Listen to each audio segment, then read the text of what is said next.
Naghain ng reklamo sa Ombudsman ang grupong Automated Election System Watch laban sa mga dating opisyal ng COMELEC at ilang kinatawan ng Smartmatic. At kaugnay ito sa umano'y mga kapalpakan umano noong 2010 elections na anilay naulit pa nitong nakaraang eleksyon. May nusigaw si PR Kanghel. Sabay-sabay sinumpaan ng ilang individual na kaalyado ng grupong ACE Watch o Automated Election System Watch ang reklamong graft and corruption na inihain nila laban sa mga dating opisyal ng COMELEC at mga kinatawan ng Smartmatic.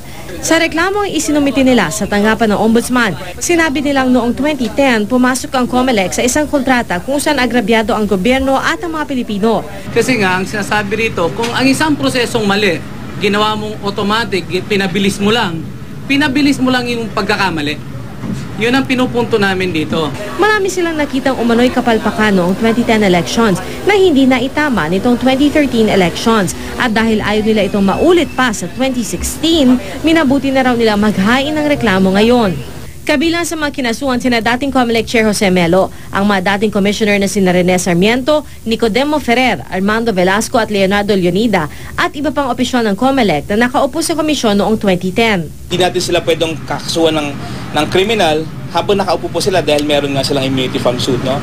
Yung functional immunity being officers of a constitutional commission.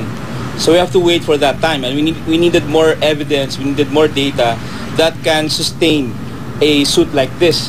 Ang mga opisyal ng Smartmatic may pananagutan din daw dahil sa kanila nang galing ang mga makinang ginamit noong 2010.